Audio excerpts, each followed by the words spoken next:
Bienvenidos a Cinema 20.1. Hoy, la verdad, tenemos un programa de lujo porque quien nos acompaña, Nicolás Echeverría, es probablemente el gran documentalista que tiene este país.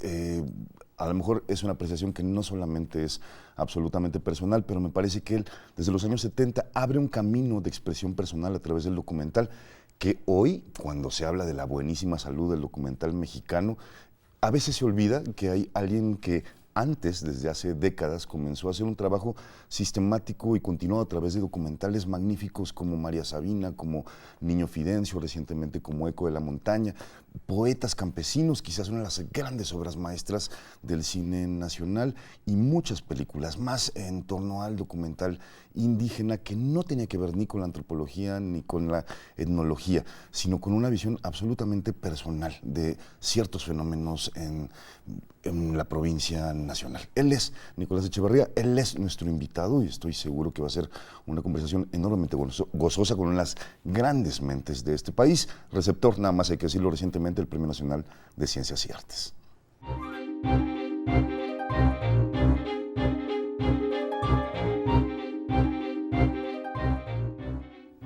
Maestro Nicolás, muchas gracias por aceptar la invitación. Bueno, gracias, porque sé que eres un espléndido entrevistador. No. Y sobre todo porque tienes buen humor, mano. Entonces, eso definitivamente es un valor muy positivo. ¿Le hablo de usted o te hablo de tú? No, de tú, mano. Ok, bueno, por va. favor. Una de las primeras cosas que me inquieta revisando tu biografía tiene que ver con el lugar donde estudiaste, donde te formaste para hacer cine, que es el Millennium Workshop, una escuela que está en Brooklyn, orientada en ese momento, en los años 70, hacia lo más vanguardista y lo más experimental de la cinematografía.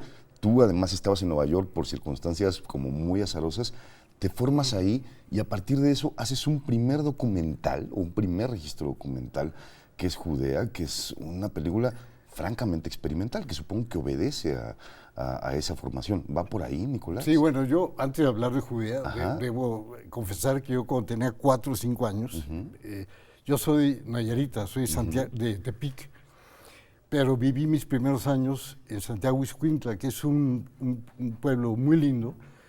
Mi padre era agricultor y tenía una tienda, como una miscelánea, aparte de tener hectáreas donde él cultivaba tabaco, algodón. Y en mi casa había un patio y en el patio había un andamio en donde yo me subía ahí todos los días y al lado había un cine. Y al aire libre, porque hace un calor tremendo ahí. ¿Y veías qué películas? Mira, me acuerdo de 2 o 3. Ajá, ¿cómo qué? Había una serie que se llamaba Comando Cody, era un tipo que volaba, un aparato que antes era de ficción, pero que ya se hizo realidad en una de las Olimpiadas, un tipo que se pone un aparato como a propulsión, y empieza sí. a volar a propulsión. Ajá. Y me acuerdo también, me deja eso muy en la mente, porque vi una película que me dejó marcado para toda mi vida, que era una película de vaqueros, que a mí no me gustan mucho las películas de vaqueros, pero yo tenía cerca de 5 años, calculo yo, y en la película matan al protagonista, y eso me entristeció muchísimo, y al poco tiempo murió mi padre. Entonces fue como una premonición de la muerte de mi padre y eso me dejó marcado para toda la vida. ¿Te acuerdas del título? No, Okay. pero bueno, era una de estas películas muy raras que existen muy poco, en donde el protagonista muere al final, donde en esa época por ley los protagonistas nunca se morían, duraban toda la película, en fin. Bueno, pero luego después, a la muerte de mi padre, yo me fui a vivir a Tepic, y después a Guadalajara. En Guadalajara estudié arquitectura. Digo todo eso porque todo eso finalmente me llevó al cine. Claro. Yo tuve una crisis vocacional que pensaba, soy arquitecto, siempre me ha gustado dibujar, pintar, que ha sido mi hobby de siempre. Y lo haces esplendidamente, luego, me consta haberte visto dibujar. Y luego entré al conservatorio. A estudiar composición. Estudiar música, ahí me encontré con Mario Lavista, que fue mi maestro. Después... Ha sido tu compositor en muchos trabajos. Que eso me gustaría platicar un ratito. Cuando yo dejé la música y luego me fui a vivir a Nueva York y empecé a hacer cine. Y empecé a hacer cine por un accidente. Todo en la vida creo que es un accidente, ¿no? Y yo trabajaba de mesero en un restaurante en el Central Park, del Marriott, yo no sé si todavía existe, y me hice socio del Museo de Arte Moderno. Y entonces ahí, después de trabajar, todos los días iba a ver la película que estuvieran dando en el museo. Y ahí me hice de un grupo de amigos.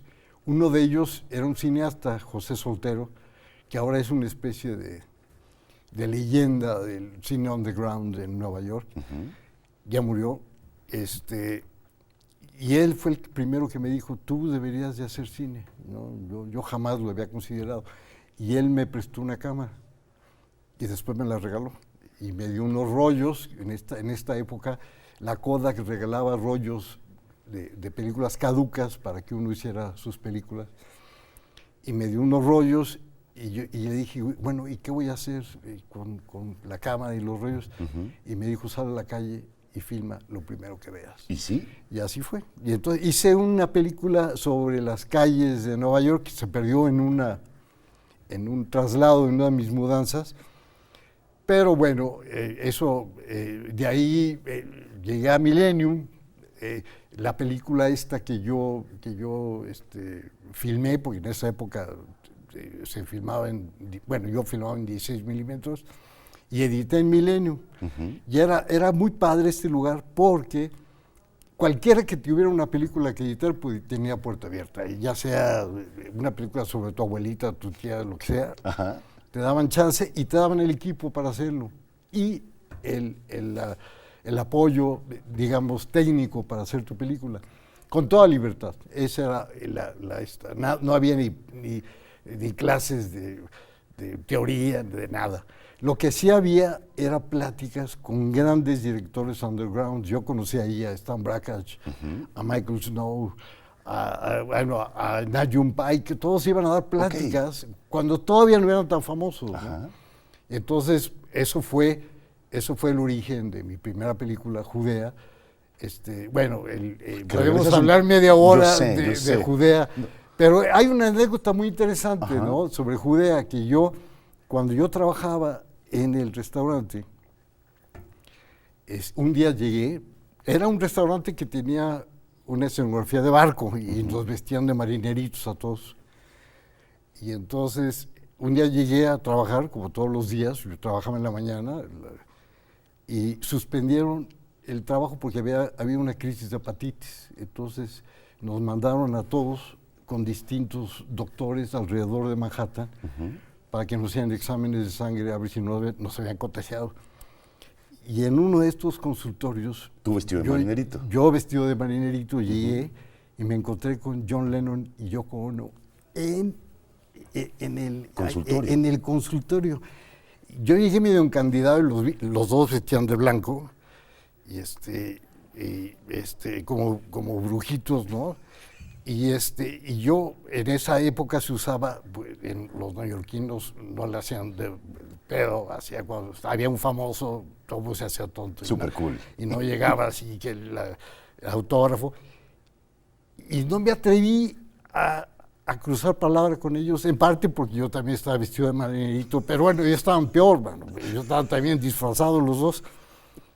Y en esa distracción, agarré una revista que estaba a mi lado, y en esa revista había un artículo sobre una festividad que empecé de indígenas, y yo empecé a ver, y yo no adivinaba. Era una cosa maravillosa. No me acuerdo ahorita muy bien del fotógrafo, que seguramente era un fotógrafo muy famoso, porque seguramente era un National Geographic, una revista de esas. Y resulta que era Nayarit. Que eran los Coras, y estaban a nada, al otro lado donde yo había nacido, y yo jamás me había enterado de esta gente. Después de estar un año en Nueva York, regresé a Nayarit con la cámara esta, con algunos rollos todavía que me sobraban, que me habían regalado, y inicié el rodaje de Judea, que fue mi primera película. Y es una película increíble porque ya nunca, desde entonces, me he atrevido a hacer algo tan audaz, como eso. Yo creo que lo mejor de mi cine, en parte, está en ahí, Judea.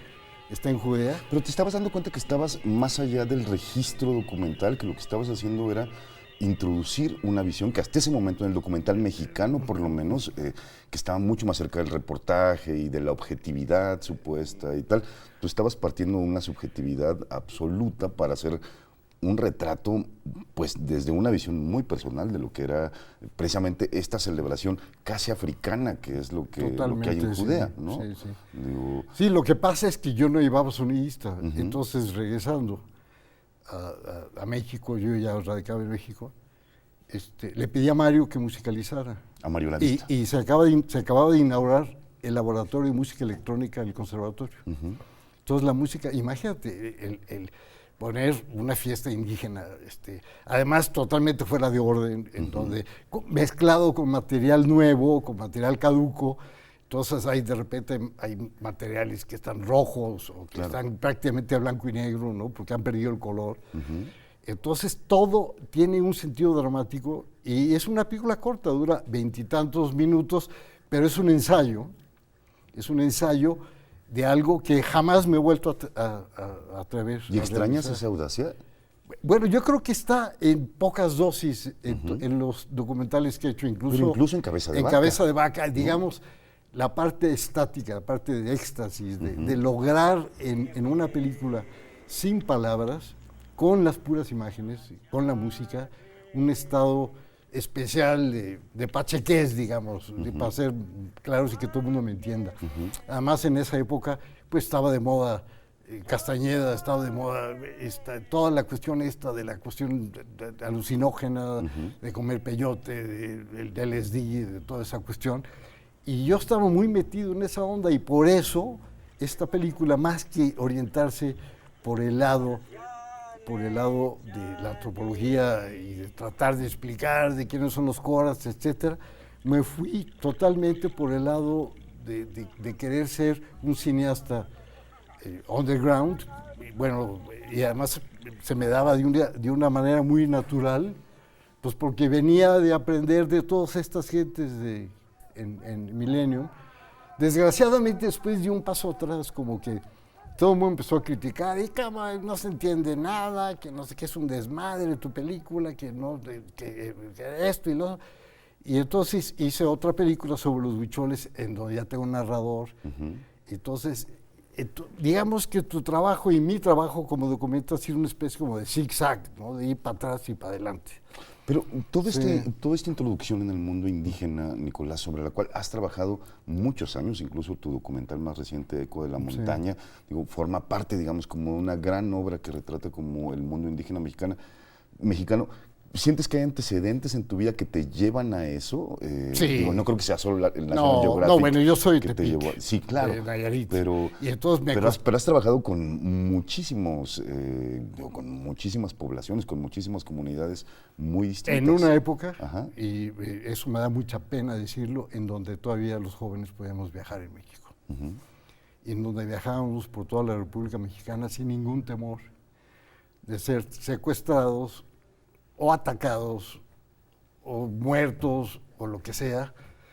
Y yo viví en una época que bendigo esa época, que viajé con toda libertad, con mi cámara, con mis 2, 3 gentes que me acompañaban, y recorrí un México que desgraciadamente ya no existe. Uno piensa, cuando uno está filmando, que ese mundo nunca va a desaparecer, pero sí, las cosas cambian, y cambian de un año para otro. Y las cosas que yo viví y las cosas que yo filmé ya no existen para nada. Existen en la realidad que es el cine, que es una ficción también, ¿no? Pero yo me da una tristeza enorme que en esta época se haya perdido esta oportunidad que teníamos los jóvenes en esa época de recorrer nuestro país y conocer nuestro país de la forma en que yo lo hice, ¿no?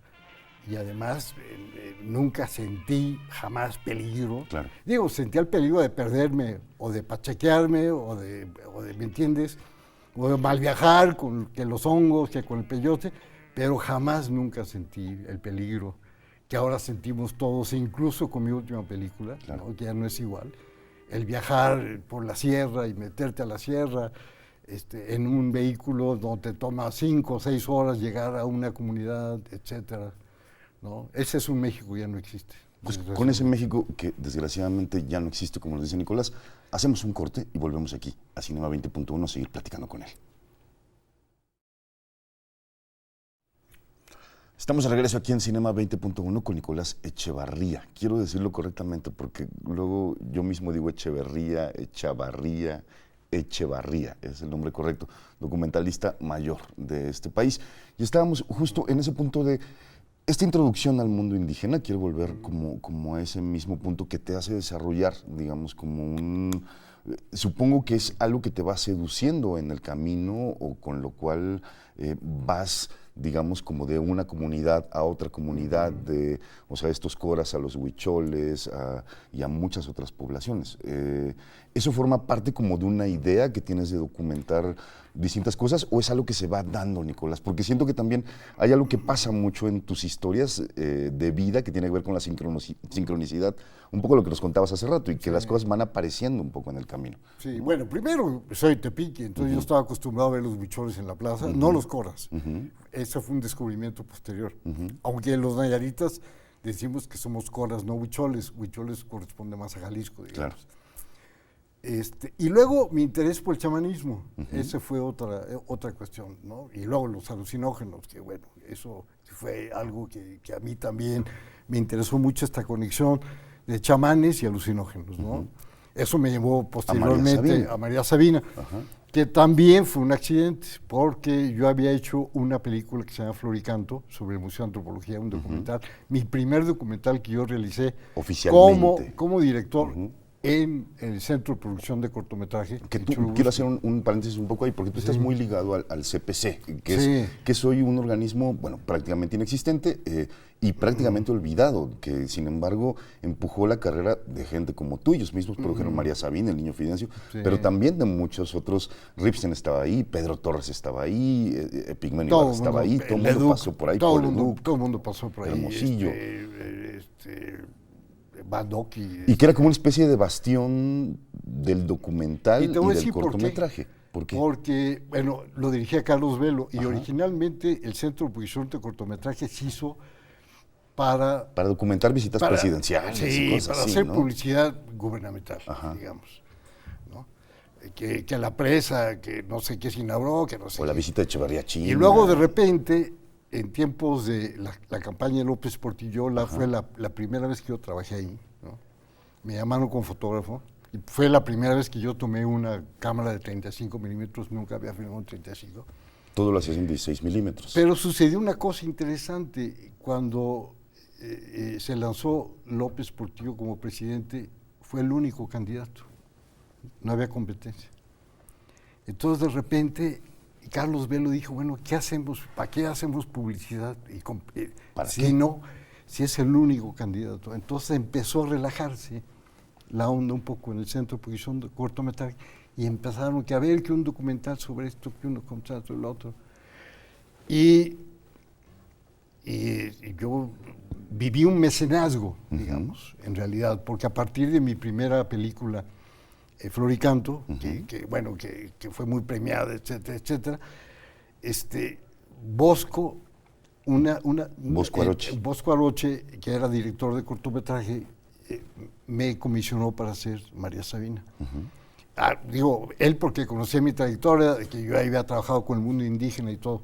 Pero no fue una idea tuya, entonces, fue una idea de Bosco, originalmente. Bueno, yo conocía a María Sabina desde que estudiaba en el conservatorio. Había comido hongos con ella. Era una figura muy familiar, había estado mínimo 2 veces ya. Ahora, sí, comí hongos con ella, pero nunca jamás entendía lo que significaba comer hongos con María Sabina hasta que fui a hacer el documental. Entonces, bueno, lo confieso ahorita y no me da pena, viajé con Margarita López Portillo, con Bosco Aroche, con Gutiérrez Tibón, con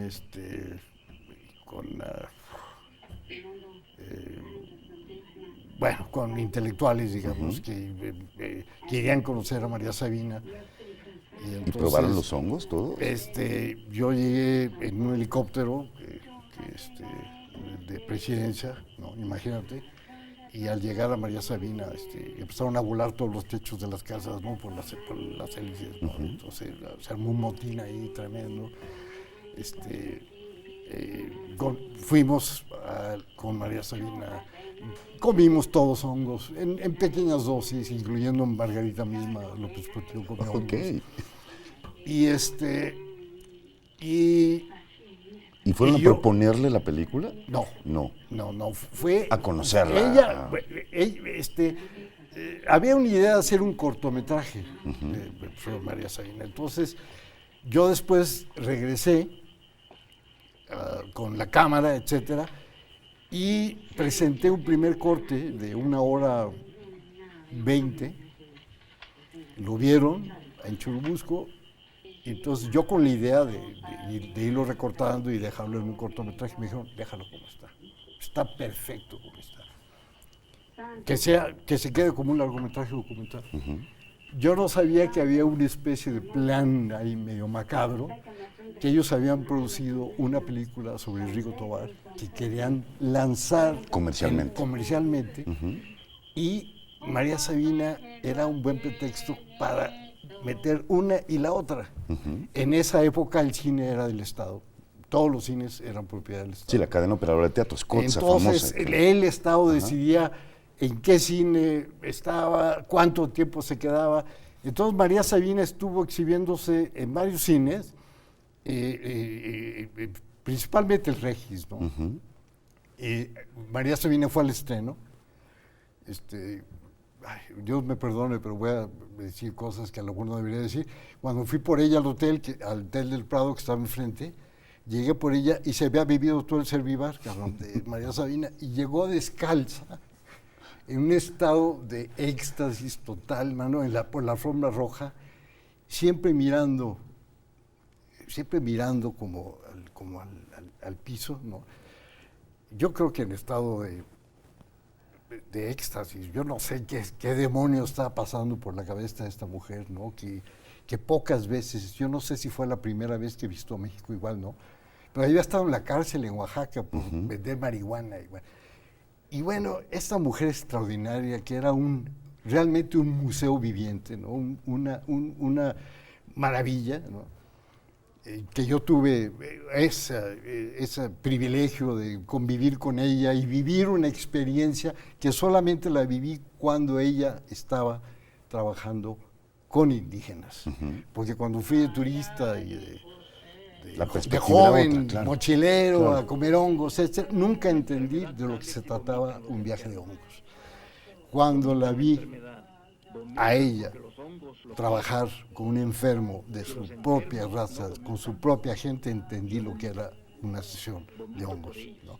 Que básicamente la idea es que el alma y el cuerpo están conectados. Entonces tú puedes curar el alma a través del cuerpo y puedes curar el cuerpo a través del alma. O sea, que es algo que ahorita los científicos lo tienen absolutamente bien claro y está clarísimo.